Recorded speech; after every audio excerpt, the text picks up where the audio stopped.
आज किसानों के पास कम्युनिकेशन नहीं होने के कारण बहुत सारे जो अच्छे योजनाएं हैं वो तक उसका लाभ तक नहीं पहुंच पा रही हैं, जिसके कारण क्या हो रहा है, बिचौलिया जो बीच में आ जा रहे हैं वो अधिक से ज्यादा किसानों का शोषण कर ले रहे हैं। इस बार महिला बाल विकास में हम लोगों ने शुरुआत ही किया है मैया सम्मान योजना से। आने वाले समय में और भी अच्छी योजनाएं आने वाली हैं। कृषि के क्षेत्र में आप क्या क्या बदलाव लाना चाहेंगी? कमर्शियल फार्मिंग को हम लोग बहुत ज्यादा इस बार प्राथमिकता देते हुए चलेंगे और इस कमर्शियल फार्मिंग का एक हिस्सा रहेगा एग्रीप्रेन्योर। जो एंटरप्रेन्योर आप लोगों ने सुना होगा, उसी तरह से कैसे एग्रीकल्चर के फील्ड को भी हम लोग एग्रीप्रेन्योर के रूप में आगे लेके चले।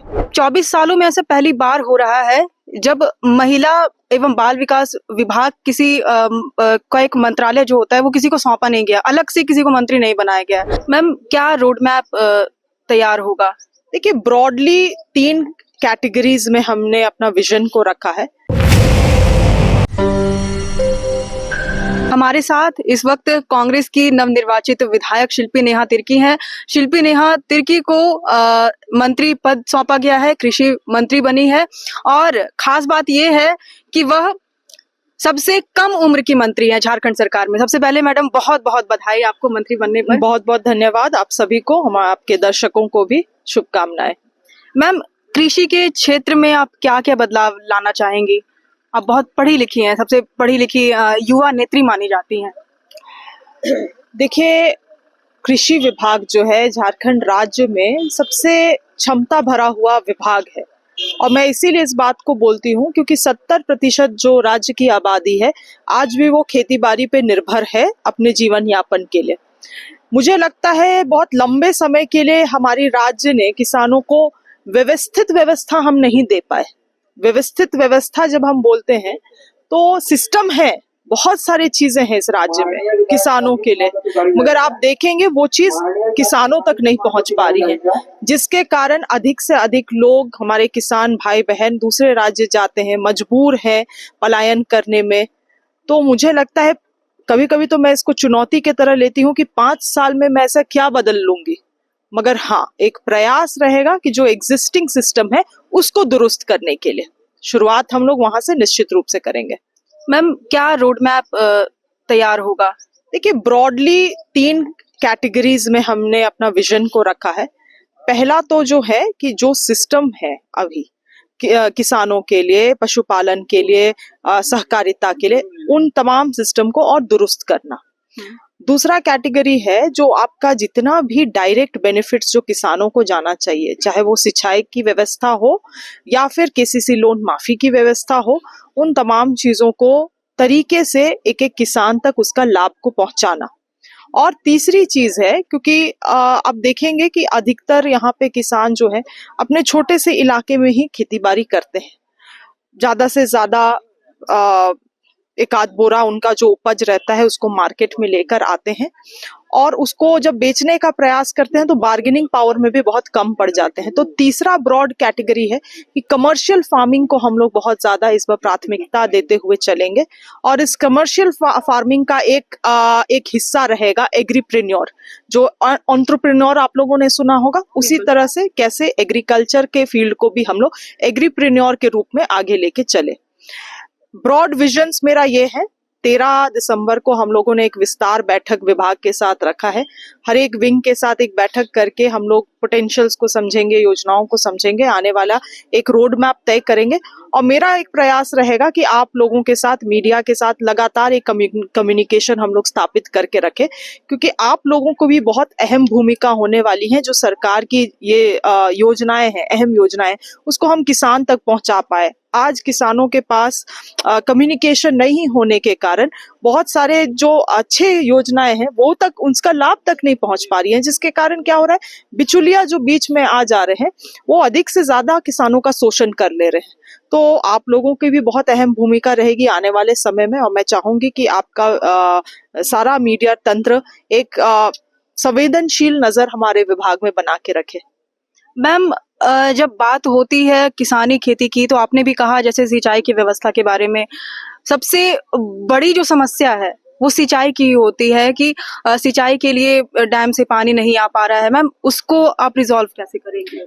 देखिए, इसको टेक्निकली अगर देखा जाए तो अधिक से अधिक किसान होते हैं जो मौसम पे ही निर्भर रहते हैं। बारिश हुआ तो उनका खेती बाड़ी अच्छा हुआ, नहीं हुआ तो पूरा सुखाड़ हो गया। इस साल खैर कि हम लोगों के लिए एक अच्छा साल था, तो मौसम भी साथ दिया किसानों का। अदरवाइज जो पिछला 2 साल था उसको भी हम लोगों ने झेला है, सुखाड़ की स्थिति। देखिए, वाटर शॉर्टेज जो है ये पूरे देश भर का एक बहुत बड़ा समस्या है। नए टेक्नोलॉजी उभर के आ रहे हैं, एरोफोनिक्स कहा जाता है, हाइड्रोफोनिक्स कहा जाता है। उन तकनीकी चीजों को भी हम कैसे अपने लोगों तक पहुंचाए, क्योंकि अभी तक आप देखेंगे कि खेती बाड़ी बहुत ट्रेडिशनल तरीकों से ही किया गया है। बदलते हुए विज्ञान का लाभ अगर हम अपने किसानों तक ले जाए सस्ते में, सीमलेसली, सिंपल, मतलब एकदम सरल तरीके से, तो उसका भी लाभ मुझे लगता है लोगों तक पहुंच सकता है, किसानों तक पहुंच सकता है। और ये जो वाटर शॉर्टेज का इशू है इसको भी हम लोग कर सकते हैं, मगर इसमें एक साइंटिफिक अप्रोच की जरूरत पड़ेगा। बिल्कुल मैम। मैम, ये जो सरकार बनी आपकी पिछली सरकार, इसमें किसानों की बड़ी संख्या में लोन को माफ किया गया, लेकिन समस्या ये भी एक है कि बहुत संख्या में भूमि का अधिग्रहण किया जाता है अवैध तरीके से। बहुत आपके क्षेत्र में भी बहुत अवैध अधिग्रहण होता है भूमि का, और किसानों की जो खेती बाड़ी होती है, किसान जो अपने लिए खेती बाड़ी के लिए रखते हैं जमीन, वो भी अवैध तरीके से अधिग्रहित कर ली जाती है। उस पर कैसे लगाम लगाएंगे? देखिए, इसको अधिग्रहण हम नहीं कहेंगे, इसको हम अतिक्रमण कहेंगे। निश्चित रूप से अवैध तरीके से बहुत जमीन किसानों का अतिक्रमण होता है। हमारा तो लगातार प्रयास रहता ही है कि जो भी चीजें हमारे संज्ञान में आती हैं उन पे हम लोग तुरंत कदम उठाते हैं। और ऐसी कोई चीजें हैं जो है, आपके मीडिया के भी माध्यम से मैं दर्शकों को बोल रही हूँ कि ऐसे कुछ अतिक्रमण के मामला आते हैं तो निश्चित रूप से हमें या हमारी सरकार को संपर्क करें। हम लोग इन सभी चीजों में बहुत ही दुरुस्त तरीके से काम करने वाले हैं।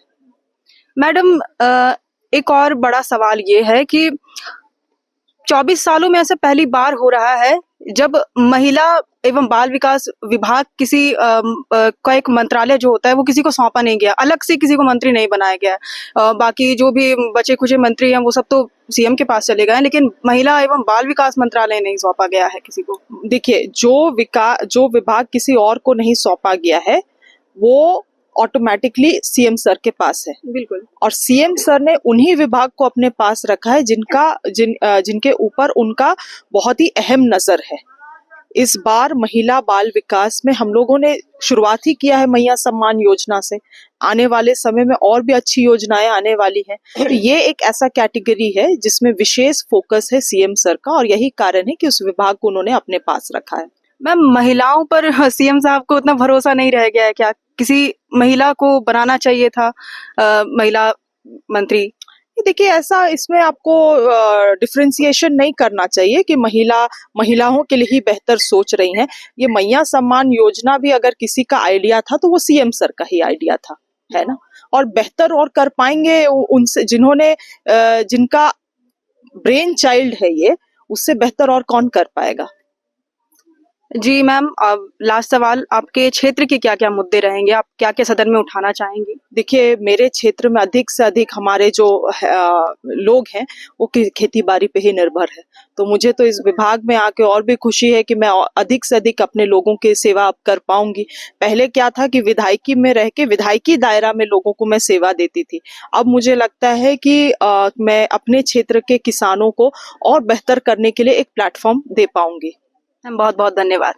हमारे साथ थी मांडर से नवनिर्वाचित विधायक शिल्पी नेहा तिर्की। शिल्पी नेहा तिर्की के बारे में आप जान रहे होंगे कि ये बंधु तिर्की जो कांग्रेस के बड़े नेता रहे हैं, उनकी बेटी हैं। पहली बार साल 2022 में वह मांडर से विधानसभा का चुनाव जीतकर आई थी। उपचुनाव से उन्होंने अपनी राजनीति की शुरुआत की और अब वह पहली बार विधानसभा का आम चुनाव जीतकर आई हैं। आगे हम जुड़े रहेंगे आपसे। धन्यवाद।